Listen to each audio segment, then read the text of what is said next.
Welcome back to the Whimsical Workshop. This is what our Jubilation block looks like, and this is what I'm going to walk you through how to do these square to squares using bias triangles in this video, and I'm going to show you how to do mitered borders once we get the quilt top together. We're going to be using Silver Jubilee from Maywood Studios, which is a just beautiful, elegant collection of blue, whites, silvers. This is a border stripe, but it's not your traditional border stripe with hard lines. It sort of melds into each stripe, so you can use it as other yardage versus just a border stripe, so it's very elegant.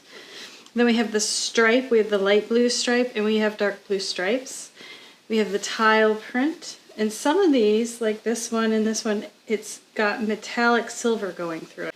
So they're just all beautiful, beautiful blues and different shades and tones here. This is how the block is built out. It has these little square to squares that are done with flip and sew, and I will link a video below on how to do these, but I'm not going to cover them here in the video because we've done it so many times.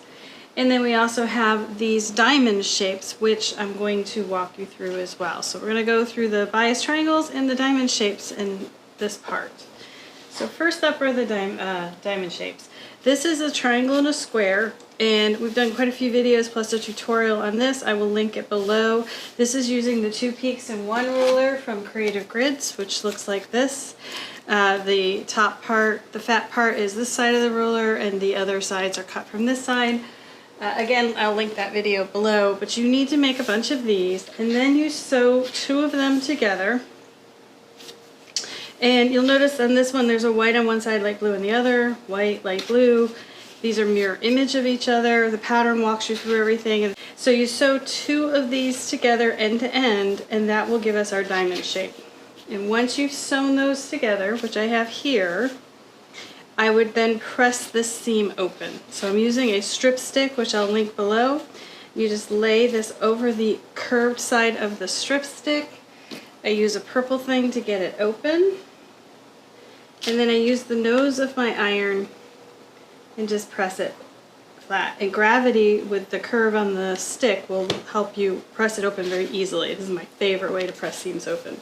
Then once it's pressed open, I go ahead and give it another press on the front. So you'll notice the diamond points are 1/4 inch away from the edge, and that's what you should get. So you make these, you'll need 4 per block, and there's 2 different colorways. There's this one for the center block, and then this one for the 4 outer blocks, and then we'll use this one again for the half triangle units, which I'll show you at the end of this. Bring this back over. Square to square units, that's these guys, and we have our diamond units, so the only thing left to build for the block is the center, and that is using bias triangles. So let's go through how you would create this unit. Let me show you it. Using triangles and 1 square.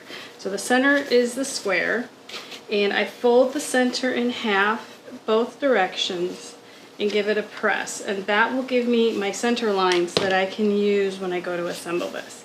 So the first round is white triangles. So what I do is, if you see here that press seam goes down, it's like a U, I take the triangle and I press it in the same direction so that they nest for me. And that is how I center this bias triangle on this square. And then I do the same thing on this side. Okay, and I go ahead and I sew 1/4 inch on each side, and that's what this will look like. Now I need to press these open before I can do the other 2 triangles, and I've already created my center line, so I don't want to press these away. So I just gently flip this up, or use the edge of my iron and just press that seam flat without pressing the center where I've got my next set of side center lines. Repeat. Okay, now we use our center lines and the white triangles, and you want it on the center, and if you center this, this should be where that little V is. That should be your 1/4 inch. That's where your needle should start. You should sew, and you should end at this other V point. If you didn't, then your triangle's probably not centered, and you just want to position it so you can get that on both sides without stretching these, because again, they are biased, so you just want to be gentle with them. So once you sew those 2 on, you get this. So now we're ready to press these open. We don't have to worry about the seam line, center lines now because we sewed all 4 sides on. Give it a nice good press. But now you have these little dog ear triangles, and I just take some scissors and I square it up, just trim it up.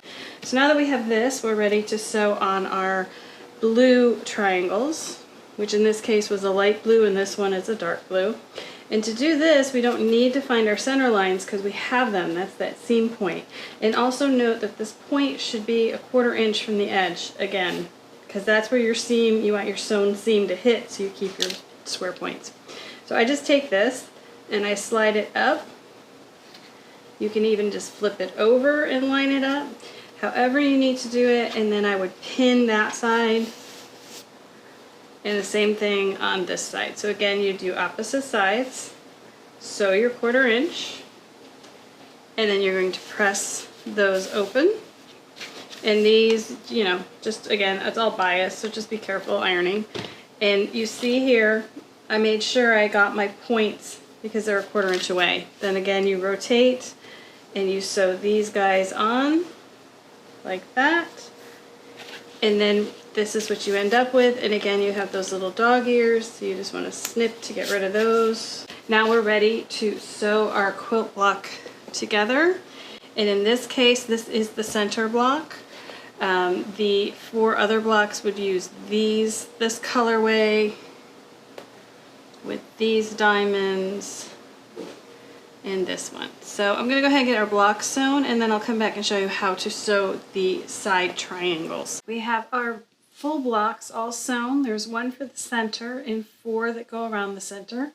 And then the next thing we need to do is piece our half triangles, our half blocks.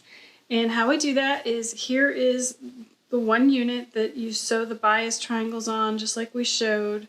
And this is also in the pattern. So you can follow the directions to make this unit. Then we have our diamonds that get sewn on. So you sew it in rows. So you sew the diamond, the square and a square, and the small triangle for row 1, the half triangle unit, and the other diamond for row 2. Then you sew this row to this row to this. And that will get you our setting triangles. So this is a pieced setting triangle that's going to go against these blocks to create our, because this quilt is sewn on point. So we're going to do this. And here's our oddball guy that goes in the corner. And you're going to repeat over here, and you'll have these on the four north, south, east, and west. The last thing we did is our end setting, our corner setting triangles. And those go out there. And those are just flip and sew a square on a triangle. So there's just a lot of flip and sew in this, a lot of bias triangles, but you can see how it's starting to come together. So I'm going to go ahead and get this quilt top sewn together, and then I'll show you how to do the mitered border at the end. All right, so we have our 2 borders sewn on. We have our outer border sewn on, and the outer border is going to have the corners mitered. So to figure out how much fabric you need, I figure out, because it's the outer border, I take the overall size of the quilt and I add 4 inches to give myself a little excess out here so I don't accidentally trim off. To sew the outer border on, you're going to center it on your quilt and pin it in place.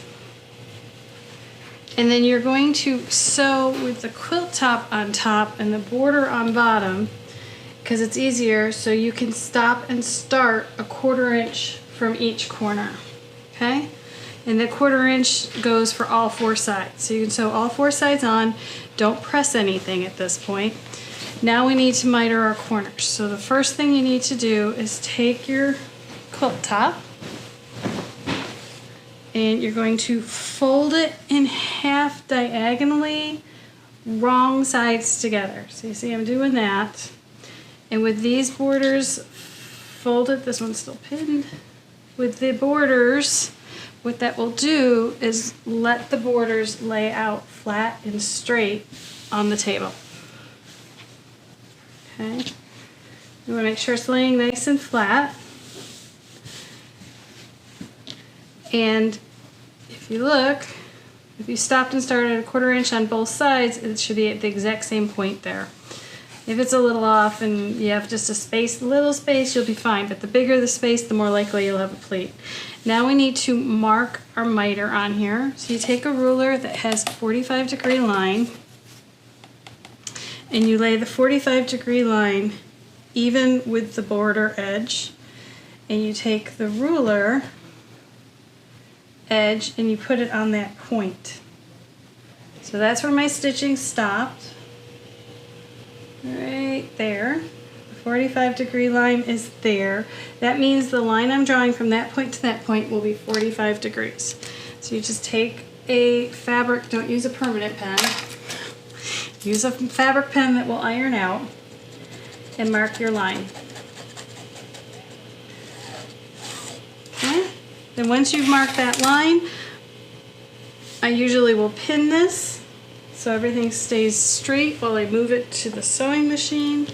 And I'm going to sew on that 45-degree line, starting at the needle point and going out. Alright, so now I've sewn from point to end. Take my pins out, and now you can check to see what your miter looks like.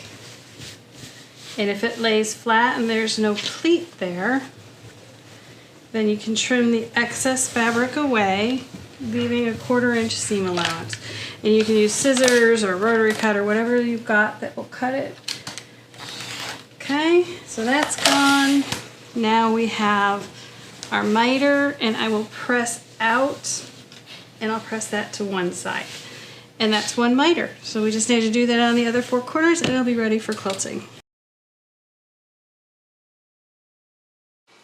I hope you've enjoyed this video, and if you have, make sure you like and subscribe below. You can find the Whimsical Workshop on our website, thewhimsicalworkshop.com. Thanks for joining us.